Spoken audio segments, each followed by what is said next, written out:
Hello, hello, hello. Hi, everybody. I am so excited to share a special guest that I have with you guys today. Before I introduce her, though, I just wanted to share that I am continuously doing these live streams to bring on experts every single Thursday at 3 p.m. Pacific. So if you're tuning in or you're catching the replay, please feel free to leave a comment, say hello. I'm going to watch and review the comments later. And of course, if you ever have any questions that myself or our special guest can answer, drop them down below. And I also want to just share today's special guest is going to be super how do I want to say this? Super popular with a lot of my clients and job seekers or anybody in the professional field, because I'm bringing on Savi Barrowes, who is a high performance coach, and she's going to specifically be talking about the 4 strategies that you can be utilizing so that you can be a high performer in the workplace. For those that are new to me, I am a career happiness coach that specializes in job searching. And I often get people their dream jobs, but then they always ask me, okay, what's next? Now that I'm here, how do I really thrive and just really get noticed, get recognized, get credible, and build up that authority so that I can continue climbing and getting those advancements and promotions. So if you guys are excited about that topic, then you are definitely in luck today. And I wanted to just, before bringing on Savi, share her quick bio. So again, she's a high performance career coach and the creator of the 5 Secrets to Becoming a High Performer Bootcamp. So Savi is a badass. She started her life as a 15-year-old girl with no life prospects to getting her MBA from MIT. And then she moved on up to hold multiple executive roles with global responsibilities. And she's led initiatives that have been featured at the White House level. So pretty cool. Now she helps turn people into high performers and helps them develop the skills to get recognized by senior leadership, to become confident, and to be seen as the expert and authority in their role, and to finally get the careers that they dream about. So without further ado, I'm going to bring on Savi. Hey, Savi. Hi, Emily. Thanks so much for having me on the show. I'm so excited to be here with you today. Super excited. And I have to share with everybody how we got in touch. So I was actually out on maternity leave and I was not monitoring my inboxes. But one day when I came back, I think early February, I was looking down my LinkedIn newsfeed and I saw one of your videos about mindset. And I was like, wow, I need to get to know her. She seems so cool. And so then I did the LinkedIn thing. I connected with you and added a note. And then I hit send. And I think in my note, I was like, I'm starting Clubhouse. Do you want to be a Clubhouse guest expert or collab together? And then when it sent you the message, it like pulled up your message from me like back in October that I completely missed. And I don't know how I missed it, but you were essentially asking me if I want to do Clubhouse with you. And so I was like, all right, she doesn't know it yet, but we're going to be best friends. So I am just so thrilled now that we get to collaborate and do this live stream together. And like I said, I know so many people are going to really appreciate what you have to share today. Thank you so much. Yeah, I think it was meant to be, Emily. I mean, the fact that I messaged you a while back and then you connected with me, and honestly, since we've met each other, we've spoken multiple times, and we're so in sync with a lot of things. And I love the work that you do. So I think that we're a good yin yang for each other in terms of how we help others and obviously serve them to be their higher selves in their careers. Well said. And I want to share for anybody who's tuning in live with us today, feel free to say hello. Let us know where you're tuning in from. I'm in Gilbert, Arizona. Savi just moved to Miami. So spicy. And yeah, feel free to say hello, leave a little bit of the hearts or the reactions or the curious face on LinkedIn. We'd love to see ya.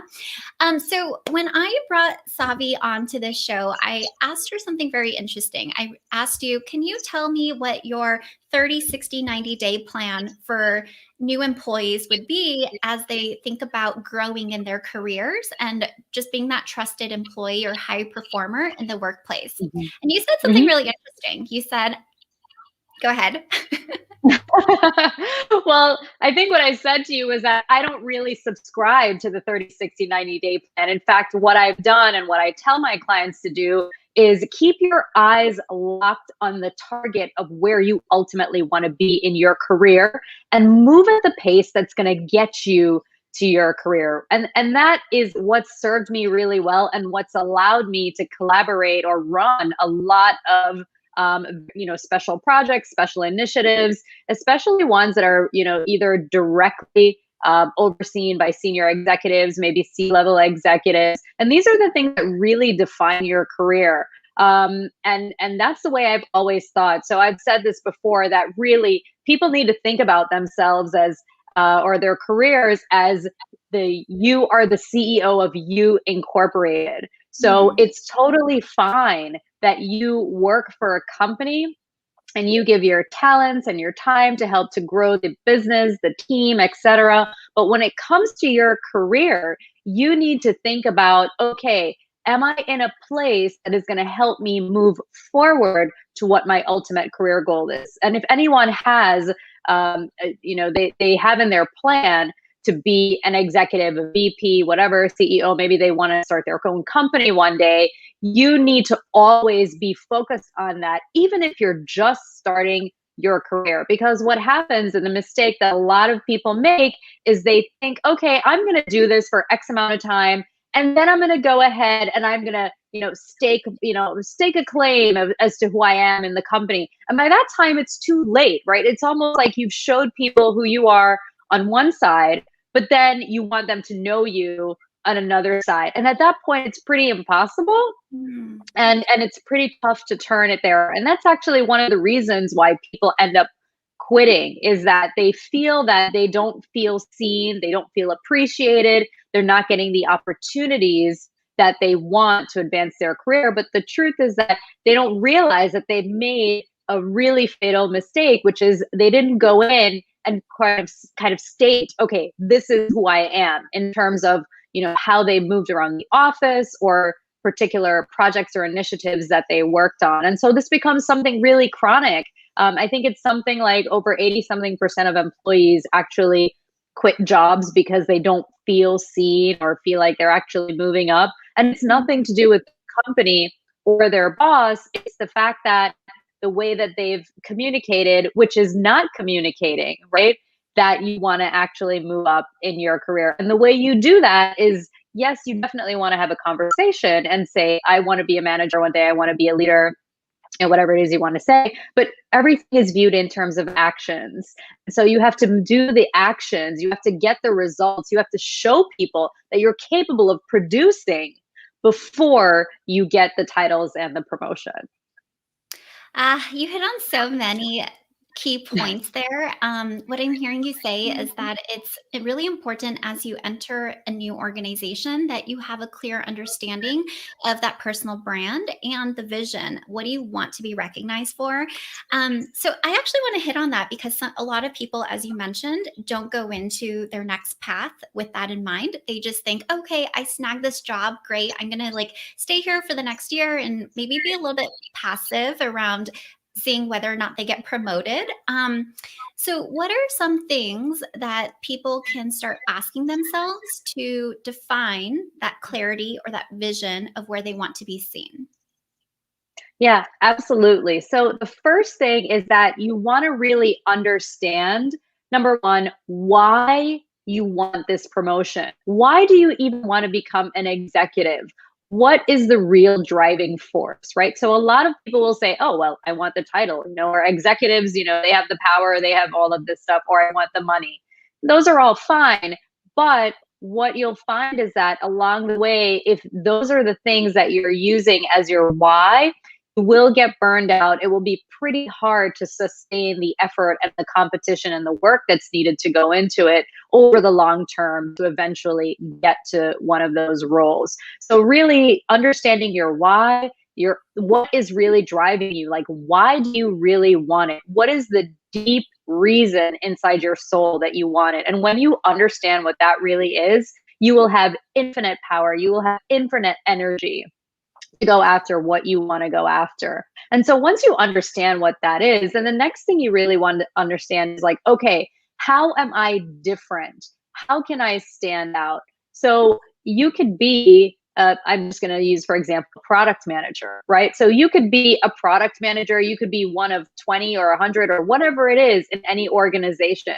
But on your particular team, you have a skill that is different, that is unique. You see things a different way than everyone else on your team. And you are unique because otherwise the company wouldn't have hired you, right? They saw something different in you than all of your other colleagues. So you need to figure out, what is it that I do so well, better than anyone else? And then you really want to build that skill. So often people are torn with this because we hear a lot, okay, if you're good at 5 things and you really need to be good at 8 things, well then now you need to work on the 3 things that you need to do better on. And that's not good for you when it comes to moving up in your career, simply because you cannot be good at everything. You do not want to be good at everything. And when you think about leaders, maybe someone thinks about their boss or your boss's boss, that person is very good at one specific thing. It's leading the team in a specific way or hitting targets in a specific way, right? They're not good at everything because then they wouldn't be in that role. It's not possible. It's like saying, I'm going to be an Olympic athlete and I am going to, be the best in running and the best in swimming.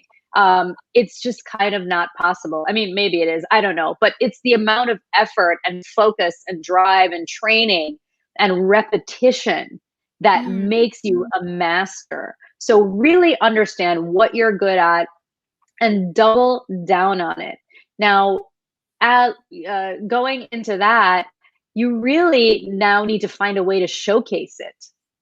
Right? So you can't just find your magic and then go, oh, this is amazing. How cool, right? No one's going to see it. No one can read your mind. Your boss is not watching you all the time. And that's another thing that I think that people, it's a misconception. It's like, my boss should know everything.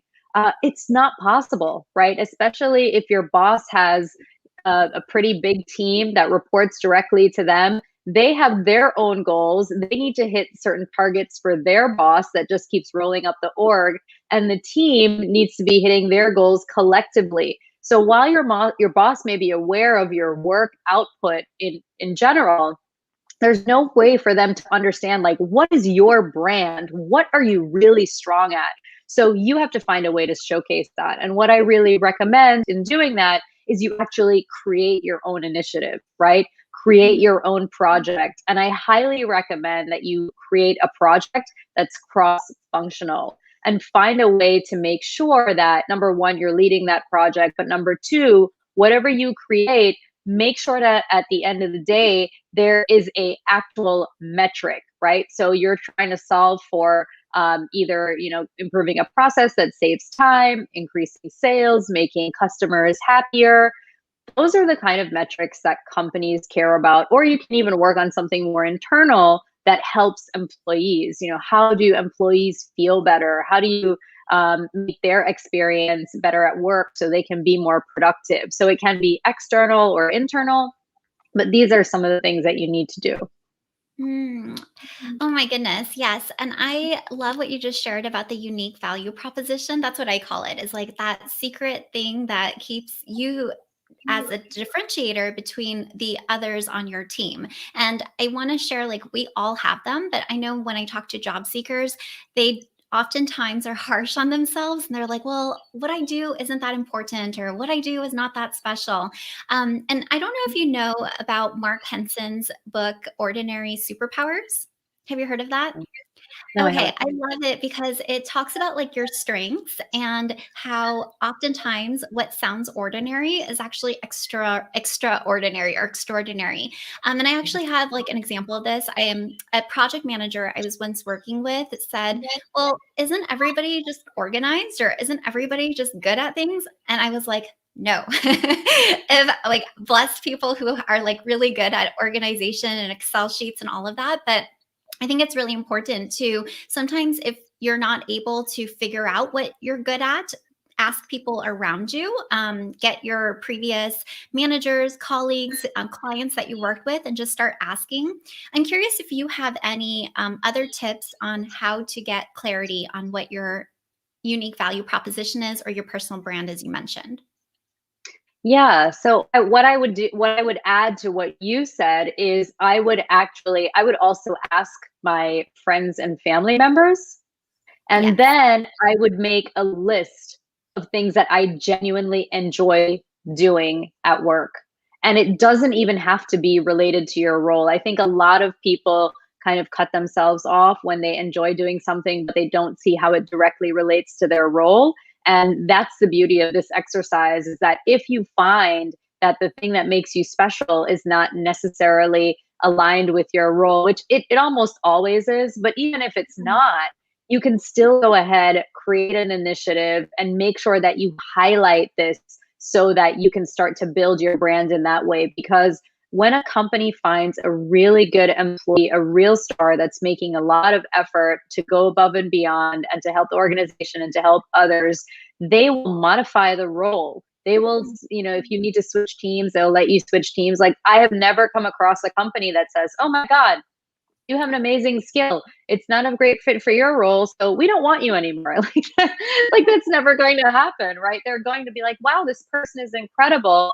Let's see how we can, modify the role, or find another place for them. So I would not limit yourself. Like, don't think about the things you like to do in terms of your role. In fact, I would completely just forget about where you were, where your role is, because ultimately you want to make sure that you're in the right place. And so if you're in a role that's not allowing you to shine, that's not allowing you to really just, brightly give your talents, you need to make a decision, like, am I in the right place or not? And that's not a bad thing, right? It's not a bad thing to come to that realization, because the truth is that you will be happier and you'll find a place where you can really perform well in the way that you've always wanted to. And I think that's a trap that people get caught in sometimes, is that they get a role and they're sort of happy. As they start to grow and want other things,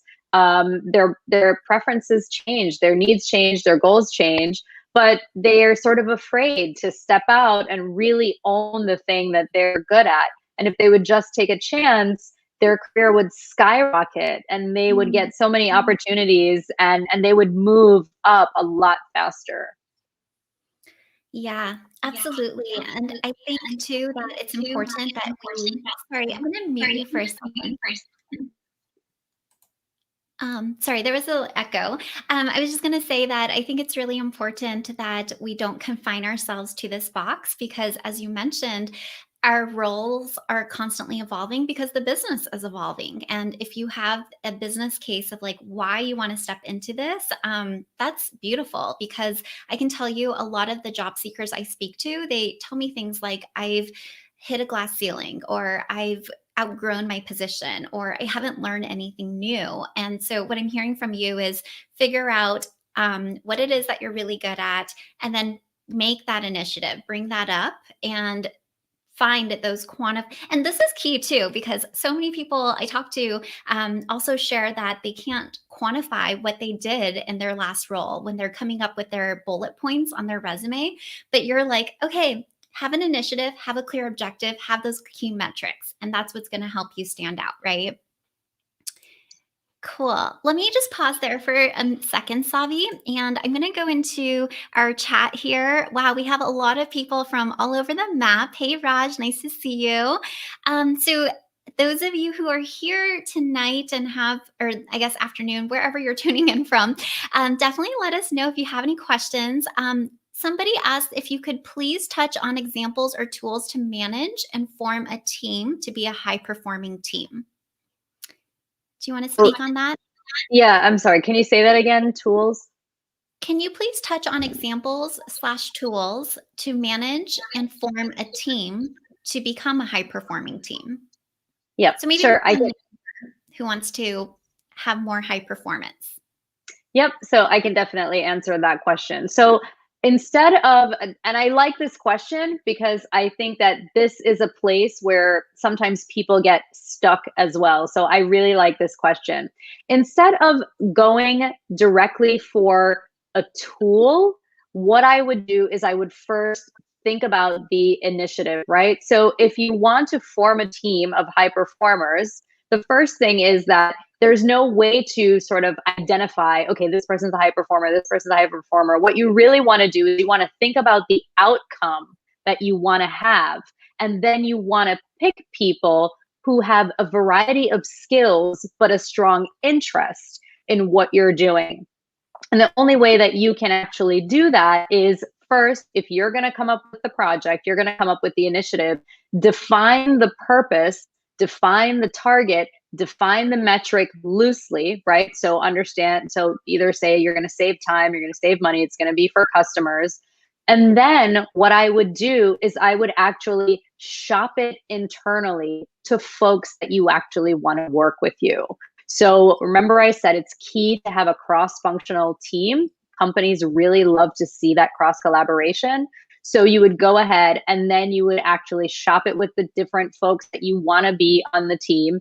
Depending on their response, then those are the folks that you would choose. Because sometimes people who you think would be really interested in the initiative that you're working on, they may not be. And you may find through your conversation that they're not the best fit. I think it was the movie, I hope I quote this correctly, it's like Moneyball, right? Where it's like that baseball team where through statistics, they actually took a group of people that individually did not perform very well, but combined, they each had something that was really strong in them. And then that formed the power team, right? So I think the key thing is don't focus so much on, you know, especially if there's someone in the organization that's always like the go-to, the star, I wouldn't really rely on that person. You really want to think about, is this an initiative that people can get behind? Can they get passionate about it? Because if they get passionate about it, they will do anything to make it successful.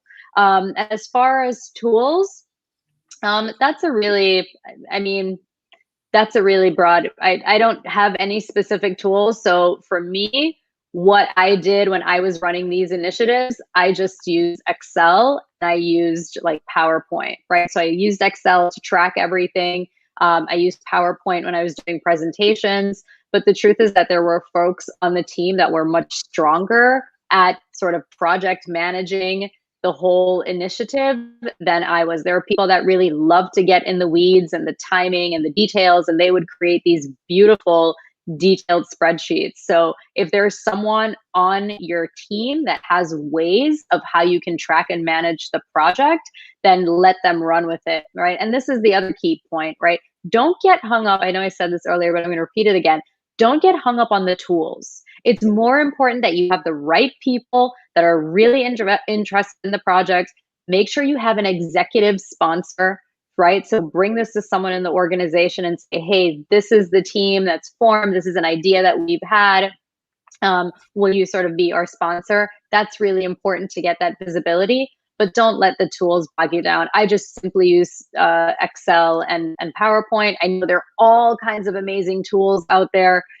Don't let that stop you, because the truth is, you may say, oh, this tool is amazing. And then based upon the folks that are making up the team or the initiative, it may not necessarily work. So again, just to wrap up, focus on the find the people that are passionate about it, that really want to work on it and want to be successful. Make sure you have an executive sponsor, and make sure you give everybody a chance to shine throughout the project, right? Allow them to, present at sort of mini check-ins, allow them to own a piece of it, let them shine as well, because that's how you become successful. Beautiful. And that goes back to what you mentioned earlier about just knowing yourself and your strengths and doubling down Mhm. on that. Yeah, I could see that kind of come into fruition. It's like, I know I'm not good at all of this. So I know somebody on my team can do that and they'll excel at that. Awesome. So, okay, we talked about two of the strategies already, right? We talked about knowing your strengths and doubling down on it, and then raising an initiative and that you can measure and track and have that executive sponsor.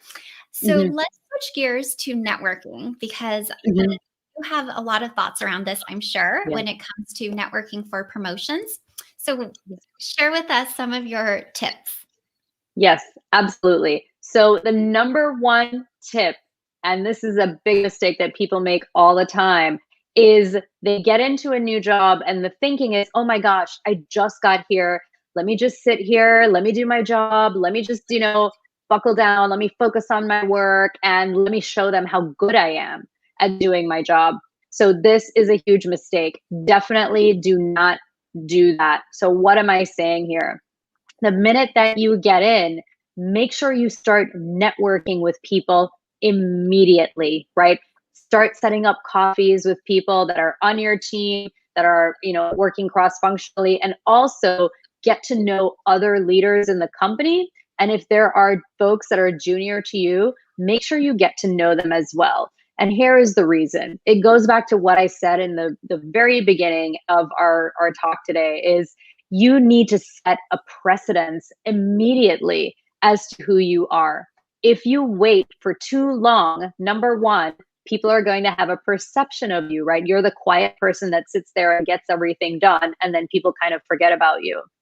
The other thing is that it's going to be harder to network internally. Why? Because the perception that people have of you, they're going to be looking at you the entire time with those glasses on.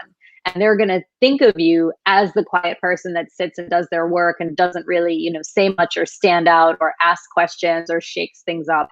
So you really want to do that immediately. And it's important that you do it across the board simply because you want other leaders from other teams to know who you are. If there are any special cross-functional initiatives, you want them to be able to say, oh, this person, I know that they're good at that. Let's see if they want to join. That's amazing, right? And also, it's good, especially around reviews and around check-ins, when managers talk to each other about their team, you want other leaders at the company to be able to say good things about you. It's a way of building your brand, right? You're marketing yourself. Like every job that you're in, even if you're doing a specific kind of job, you're really in the marketing and sales job, right? Yeah. You're always selling yourself, you're selling your abilities, and you're marketing yourself around the organization so people can know who you are, right? And you need to do that on a regular basis. In terms of your peers, networking with them, well, that kind of it says for itself, right? You're on the same level. You want to get to know people at your same level cross-functionally and how you can help each other. And then for junior folks, remember, It's important to know folks that are more junior to you, simply because junior people rise up, and sometimes some of them rise up really, really quickly. And they will remember the people that took the time to be nice to them or help them or talk to them, or they had a pleasant experience with, and they will help you do well too. So, growing your career is a lot about sales, marketing, negotiation, and bartering, right? It's very much about how much do people like you? How much do they trust you? How much do they believe that you're competent? And interestingly enough, your competency of your job diminishes as you move up. What do I mean? So everybody knows that for you to move up, you have to have been competent at your job. But as you go further up the ladder, it's less about being able to, having the best hammer for the nail. It's less about that. It's more about, can you negotiate? Can you build relationships? Can you get things done? And that is a pure relationship business, right? Nobody is looking for you to be an expert at doing the thing that got you promoted. It's like, once you get promoted, it's more about networking, sales, closing deals, whether it's, making alliances internally, or whether it's actually closing deals with customers. So that's really what people value. So spot on. And I was like holding myself back from chuckling because I hear all the time people say, "Oh, I hate office politics. I hate office politics." And to your point, a large part of moving on up, while it would be great if everything were merit based, such as hiring as well, a lot of it does stem back to relationships. Every single job description we see, and the ones that you guys are filling, probably have the word communication and collaboration and relationship building in them, even if it's not a sales role, right? It's just so important to be able to do that. I'm curious, with COVID and just with everybody working remotely, I hear a lot from people that it's easy when you're in the office because you can just, step into the break room and have a small chat with them. But now that everybody's siloed or remote, what kind of advice would you give to them to set up these meetings and or build rapport? Yep, I definitely want to answer that. But I just want to give a comment to what we're wrapping up. So about office politics. So I find it really interesting that in the work environment, people call it office politics. But for everyone on here who is married or has a significant other, or even, family members, when you need to get something done in your family with your significant other, there is negotiation that goes on, right? We negotiate with everything Never in ending. our life. Exactly, right? It's like, okay, you do this, and then you have to do the dishes for 2 weeks, whatever it is. So why am I saying that? It's the exact same thing in the office, right? So if you call what happens in the office politics, then you need to call what goes on at home or in your family Marriage home politics. politics. Yeah, or family politics, because it's the same thing. It just becomes a little bit more uncomfortable in the professional setting, but it's the same skills. It's the same exact skills. So remember that the next time you think, oh, so much politics, you do it every day at home in your family. And guess what? It is going to be the same no matter where you work. So you have to be able to do these skills. So onto your question about how you set up meetings. So there's something that I've always done. And I've had a lot of mentors in my life at companies that I've worked for and outside of companies. But the interesting thing is that I have never once asked them to be a mentor. I have never once asked them or set up a specific cadence. So what do I mean? So anybody who is really good at doing the thing that you want to do, right? So you want to know your manager more, or a peer of your manager or someone else like that, right? And you want to be able to build this trust and do this on a consistent basis. So what you need to do, especially in this online world, is you want to go ahead and you want to set up 20-minute Zoom coffee chats, right? And you just make it super informal. Just say, hey, I'd like to, do a 20-minute Zoom coffee chat or 25-minute Zoom coffee chat, never longer than the 25 minutes. Why? It is psychology. It is psychological, right? For some reason, that extra 5 minutes that butts up on the 30-minute mark really, really stresses people out, because then they equate that with half of an actual hour. That is a lot of time, right? Mm. So you want to set it at the 20 to 25-minute mark, and you want to be able to cut everything up into 5-minute increments. And so you should go in prepared, but it should not feel like a meeting. So when you go and you set up these coffee networking meetings, the first 3 minutes or so, it's pleasantries, what's going on, how's COVID, how are your kids, or whatever. And make sure you write down this information, right? It's all because you want to build your file to get to know these people, right? And then in the next 5 to 10, maybe 15 minutes, if you're doing the 25-minute meeting, then you want it to be about, asking them questions, asking them how they did whatever they did, how did they get to wherever they got to, whatever your questions are. And 5 minutes before the end of your meeting, you must start to shut it down. Do not ever go over the time limit that you have asked someone for. Don't ever do that, because it sends a signal that, number one, you don't have control over time. Number two, you weren't honest and upfront about how much time you wanted from them. And number three, it shows a lack of respect for their time. And I know that it sounds like, oh, how do you get all of these things from these three actions? It's because people have done it to me. And so it is just, that's my reaction. And when I checked with my, other friends and colleagues, they feel the same way too. So you want to keep it very tight, because you want them to say, wow, what a great coffee chat I had with this person. They're so sharp. They had great questions and they respected my time. And that person will have a glowing story running in their head about you, and they'll actually share that. And the key to keeping this going is you yourself want to put something on your calendar that reminds you that you need to reach out to that person in 2 months or 3 months to do a check-in and see if you can meet up again. So don't ever say to them, hey, let's do this again in 3 months. Automatically, they're stressed out, right? Because they have so much going on. And when you do that to people who are already busy, the first thing that comes to their head is like, yes, I like helping this person, but what am I actually getting back during this time? So it really stresses people out. And of course, you have things to give because people are learning from you. But when they're super busy, they're not thinking that way, right? It's more for you at this point. So always keep the cadence on your end, never reveal that. And that's how you keep the coffee chats going. And that's how you build the relationship. And that's how you get mentors from incredibly smart people that never knew they were mentoring you the whole time. Yeah, absolutely. And such great points. I have to say, by the way, because I've had a lot of people ask me if I could mentor them. And, I do take out time, like whether it's a 30-minute conversation.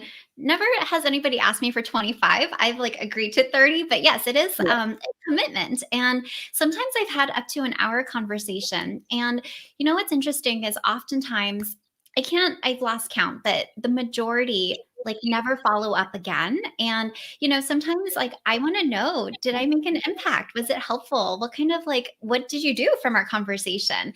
And I want to say from the, I don't know how many, but I think only 2 in my lifetime so far have actually reported back to me hey, this is what we talked about on our call. I went ahead and did this, and this is the type of result I got. Thank you so much. And, it just makes me feel like, wow, that was time well spent.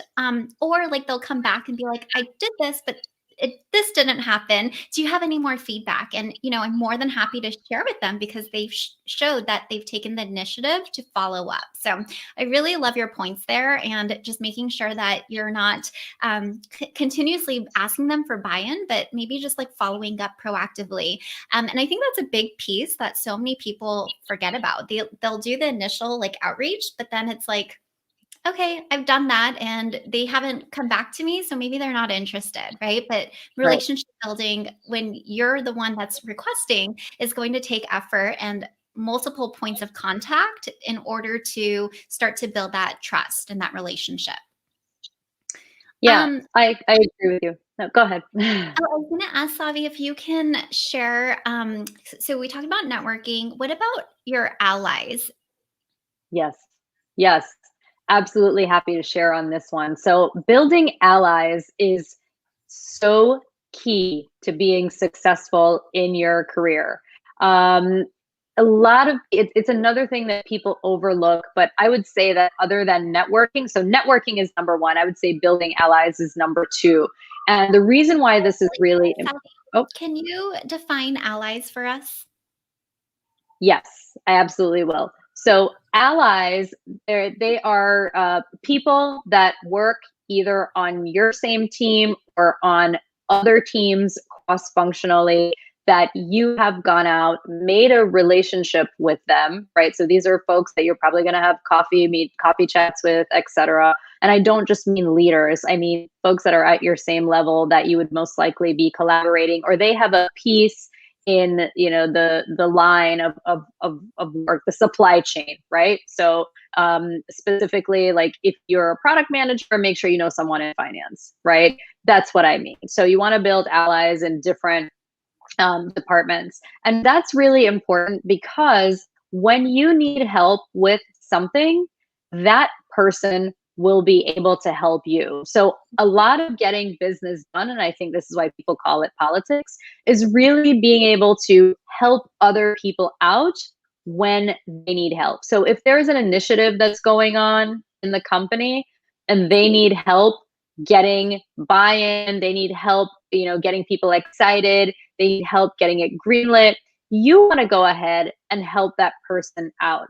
Because what happens is that they will remember that you stood by them, you helped them get their initiative greenlit, and so that will come back to you in the future, right? And why is that important? Well, not only is it a good thing to do, right, to have friends in many places that are not necessarily in your department, but it goes again, if you're nice and helpful and kind to that other person, when they move up in their career and they're looking for someone either on their team, or if someone wants a suggestion of who would be a great person to run a team and collaborate with, they're going to put your name in the hat and there's no question that you'll get the job. I mean, if you think about how a lot of executives tend to get hired at other companies, most of the time they're coming in from other executive referrals, right? Mhm. From other executives that work at the company because they've known that person for many years. They've either worked with that person for many years or they know someone that has said a lot of really good things about them. And that again has nothing to do with your competency at your job, right? That's all already like a given. It's like, okay, you've already showed you can do it, but you've gone above and beyond and showed that you can collaborate with others and that you can help them be successful and take some of your skills and your powers and your strengths and help someone else to shine. And that those dividends are exponential. Yes, I completely agree with everything that you just shared. And I feel like it all kind of goes back to just understanding like how you can serve. And I love what you keep sharing about, you shouldn't look at things like a hierarchy because no matter Mhm. what, like people can have a buy-in or a say. And, I again come from the recruiting world. And I remember a lot of the times when somebody went on site to interview, we would actually ask the receptionist, like, what were your thoughts on this person? How did they treat you? Because it really goes back to how your personal brand is and what is it that you want to be known and seen as. That's Yeah, awesome. absolutely. And the other thing I would add is that, one of the things that I did is that for clients, I got to know their executive assistants really well. So Mhm. I actually made a post about this, I think, where I think executive assistants are probably the most powerful people in an organization because if you ever need a meeting with someone, you need to go through them. And if you Absolutely. have been unkind to them, or if there are rumors that you're not a kind person, you're going to struggle. You will struggle getting the attention of that person. So for everyone at every level, right? From EAs to the CEO, understand that everyone, regardless of their title, are human beings. And business is actually a human problem. It is not about the product that you're selling. It's not about anything that you're selling. It's a human problem. And so if you treat people with humanity and you treat people in a way that they can be seen and that you understand, hey, I have the same struggle, or hey, I understand I'm going to want to get something done in the future. Let me help you. You will be more successful than anyone else, because ultimately it's, again, all about the relationships and how you position yourself in the organization. Yeah. And what came to mind is that a lot of industries are really small and some industries are incestuous. Like people just kind of move from company to company, and your reputation really matters. The way that you treat people is just as important as your competence, if not more important, from what I'm learning from today. That's awesome. So I want to ask, Savi, just wanting to make sure we have enough time. We've talked about like networking, and I want to just share. So for anybody who is like, because this is what I hear a lot from job seekers, like I'm shy, I'm introverted, I don't know what to say, I don't know how to break the ice. What would your advice to them be? Yeah, so I hear that a lot. And by the way, I'm an off the charts introvert. So nobody believes me because of all the videos I put out, but I'm actually an off the charts introvert. And every single, Myers-Briggs, I'm an INTJ, and everything else, I'm just off the charts introverted. And so what really helped me to break through that was, I think a lot of times people get really nervous about a couple of things. So one thing is that they get nervous because of the person's title. They're like, oh my God, this person's a VP or an SVP or an EVP or, whatever they are. And so you put them up on a pedestal. I was When guilty you of that in my early career. Yeah. And you probably remember just like the sheer nerves. It's like you felt that you were somehow unworthy or below them. And why would they give you the time of day? So what happens is that you make up this story in your head that because this person has 2 or 3 extra letters before their title, that they're somehow better than you. And when you take that approach, you're going to make yourself feel small in your head. And then that is going to come outward, and you're going to behave like that, and then that person's going to treat you that way. But what I want you to think about and understand is that that person was once at your level. And if they are a good leader, they will make time for you. So just know that good leaders will always make time for you. Bad leaders will be rude and not help you. So that should be an immediate distinction. That's the first thing. The second thing is, if you're an introvert, you want to practice. I assume that most people are going to ask for time with these folks via email or something, right? You're probably not going to run into the office right now. I mean, some of you maybe are working. So in the case that you are working and you're going to go and see that leader and you're going to ask them in person, I would practice beforehand. And the key is that you want to make sure that whatever you're saying is no longer than 4 sentences. So make sure that it actually fits on the screen of your iPhone without scrolling. And what I would do is I would write it out. I would practice it. I would actually practice it in front of the mirror.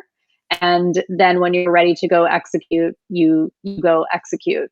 But those are really the two things. And the other thing that I would add is that, so when I was networking with people, I always had an end goal in mind. And so I think a lot of people think that when you network for an end goal, they're like, oh my God, well, you're not being genuine, or you don't care, or whatever. That's not the truth at Or all, you're right? using that. Or you're using them, right? But that's not the case at all. It's like, if you're networking, when you network, you're networking to build a connection. You're networking to help each other. You're networking for a purpose. So if you're networking with a purpose, you're going to be more motivated and driven to go actually do the networking. I think the reason why a lot of people tend to hate networking is because the concept of networking before COVID was like, okay, I'm going to show up to this event. I'm going to have a few drinks and I'm going to look around and see who's there. And boy, it's so annoying to spend time there. That is mindless networking. That is Mhm. actually useless networking. Per, um, Networking with a purpose is you understand specifically who your target market is, who your target person is, what you're looking to get out of that relationship, what you're looking to give, what can you give in return to that relationship. That is also a very important part of networking. And ultimately, how you would like to see that evolve. That is not using people, that is operating with purpose and with focus and with precision. And networking like that will make you feel less nervous. You will be excited to network, and then you'll actually get results, right? So another example that I can give, it's like, people who connect with people randomly on LinkedIn, right? If you just go out there and start pressing connect, connect, connect, connect blindly, like not looking, like, does that make any sense? No, absolutely not. But that's exactly what you're doing in real life if Yeah. you're not going in with purpose when you network. So that analogy should sort of help out. It's like, okay, let me just randomly go talk to whoever, and boy, this really sucks, and boy, this is really boring, and boy, this is not really interesting. It's not that it sucks or it's boring or it's interesting. It's because you didn't pick the right people to network and you don't know what the purpose is. Definitely do it with intention, and really it's about quality versus quantity. And I have to say that when it comes to like what you said earlier about putting people on a pedestal, what I find really beautiful about the world is that we're all here just having a human experience, and there's so many of us that see, even if we're not like in identical situations, like we're all connected in some way. And I talk to so many executives and people who are higher up in their careers, and they have said, I haven't, the only way I was able to get here is because I had a mentor, and now I want to pay it forward. And it's just like such a beautiful gift to be able to have somebody like be able to help you, because everybody loves helping. Like that feeling of making a difference or an impact or helping is a gift. So I wanted to share that because so many people are like, well, what do I have to give? What value do I have to offer? And you know, again, connection. Like people are craving connection. So just but it has to be a genuine connection, to your point. I love Yeah. that. So Savi, I want to make sure we have time for Q&A, but before we wrap up to Q&As, I just want to ask how people can find you, share a little bit more about how you work with clients, what it is that you do, or who you serve. Yeah, absolutely happy to do that. So the best way to find me is on LinkedIn. So just go ahead and drop me a connection request. And if you found me from the live today, just drop a note. Let me know how you thought about what you thought about the live, and specifically how I work. So I have a 6-week high performance career boot camp, and during this 6 weeks, it's incredible. It's an immersive experience. I really help you to hone in on what's your why, what's your superpower, what's your purpose. And then I teach you specifically the secret sauce and the psychology behind how you actually work and get yourself perceived in the proper way by senior executives within your organization so you can get promoted and make more money. And it's just a really incredible program. The community that's in that program is incredible. And, happy to tell anyone more who's interested, just drop me a message. Awesome. Yes, definitely follow Savi. She will put a smile on your face when you scroll down the newsfeed. I love your content. And I also wanted to just ask really quick, because you talked earlier about how you ideally want to start building your personal brand like day one on the job. Yeah. So, like, when people work with you or seek you out, are they already in their jobs for some time and or in their companies for some time and want to get promoted? Or are they like just getting hired and wanting to get promoted, or is it a combination? So it's a combination, but the majority of people that do seek me out, they have been in their job for some time and they've been sort of racking their brain as to why it is that they're not getting Mhm. promoted. So they're doing a great job. They may even get great reviews, but they either keep getting passed over or they can't get a clear answer as to why they're not getting promoted. So I do a lot of diagnosis on what they're doing and to help shed a light on how they're hindering themselves from doing that.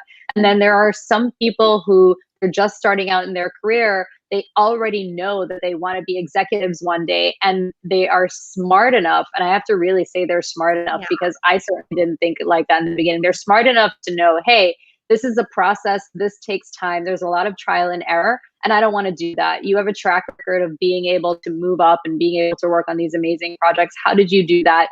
Just give me the rocket fuel. And that's really what I provide. I provide the rocket fuel, and I provide, the board where you can just leapfrog over the years of trial and error. And if you've been doing it for a while, I help you, completely get rid of those problems. That's amazing. I feel like having a third party, unbiased perspective to help us with our awareness, because we're so close to it. Sometimes we don't know how we're showing up or what we're doing. It's just super helpful. Mhm. And having that like honest, constructive feedback is invaluable. Awesome. I love what you're offering. Let me just double check because we have a couple questions. Are you okay for 5 more minutes, Savi? Yeah, absolutely. Okay, so let's see. Raj wants to know, um, he saw that you got the professional certification in digital transformation and wants to know if it was worth it.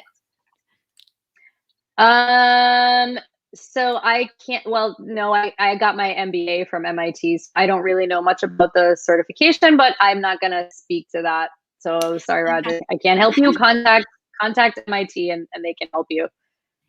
Okay, cool. What if you don't want to manage people? You want to be known as the subject matter expert or technical expert? Mhm. Yeah, Do so that's a great question. So everything that I said earlier absolutely applies. You have to still lead the team. You have to still do the cross-functional engagement, and the reason is because you're going to elevate yourself, and you're going to be seen across the organization as someone who's a subject matter expert in the thing that you're doing. So you don't have to do it because you want to become a leader and you want to lead a team.